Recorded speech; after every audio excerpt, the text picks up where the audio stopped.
This is Father Jared Cramer from St. John's Episcopal Church in Grand Haven, Michigan, here with today's edition of Christian Mythbusters, a regular segment I offer to counter some common misconceptions about the Christian faith.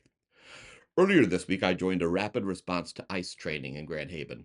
We began by reviewing the principles that guide those who organize immigrant solidarity efforts. One statement especially caught the room's attention.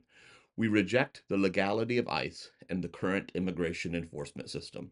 A few participants raised their eyebrows. One person said, wait, isn't the problem that ICE violates the law and people's constitutional rights? Shouldn't we be saying ICE should obey existing laws?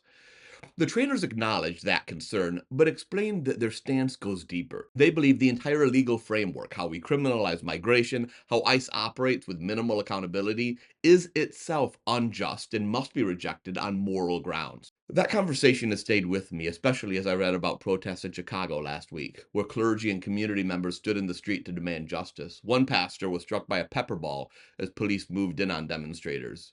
The image of a pastor, collar on, hands raised in nonviolent protest and prayer, hit by a projectile fired by the state, reminded me how far we've strayed from an understanding of what faithful citizenship really looks like.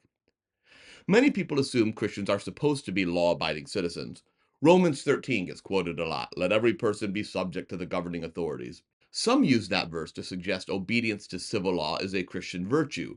But that interpretation ignores both context and history. Paul wrote those words to a tiny, vulnerable community in the Roman Empire that had no vote, no legal recourse, and no safety. His point was about survival, not blind obedience. If we read the Bible as a whole, it's full of holy lawbreakers. Hebrew midwives Shiphrah and Puah defied Pharaoh's order to kill newborn baby boys. The prophets routinely disobeyed kings. Daniel prayed when it was illegal. The apostles said to their rulers, we must obey God rather than any human authority. And Jesus himself, he broke Sabbath restrictions to heal, challenged temple systems that exploited the poor, and was executed as a political criminal by the state. Faithful Christians have always wrestled with unjust laws. During the civil rights movement, clergy and lay people filled jails because they believed segregation was immoral, even if it was legal.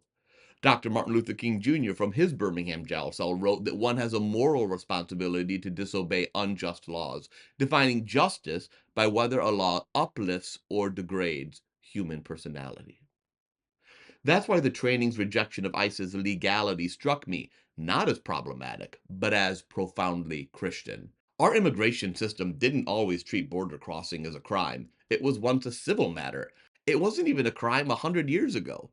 ICE itself was created only in 2003 after 9/11. The idea that families fleeing violence and poverty should be detained, deported, or separated isn't ancient law. It's recent policy. Christians committed to the gospel of welcome have every reason to resist it. Nonviolent resistance is not chaos. It is disciplined love in action. It refuses to mirror the violence of the oppressor, yet also refuses to comply with evil. It's the ethic that Jesus modeled on the cross and the ethic that has powered movements for justice ever since. So next time someone tells you good Christians follow the law, remember, our highest allegiance isn't to Caesar or a flag. It's to the kingdom of God, where strangers are welcomed, captives are freed, and love is the only law that truly matters.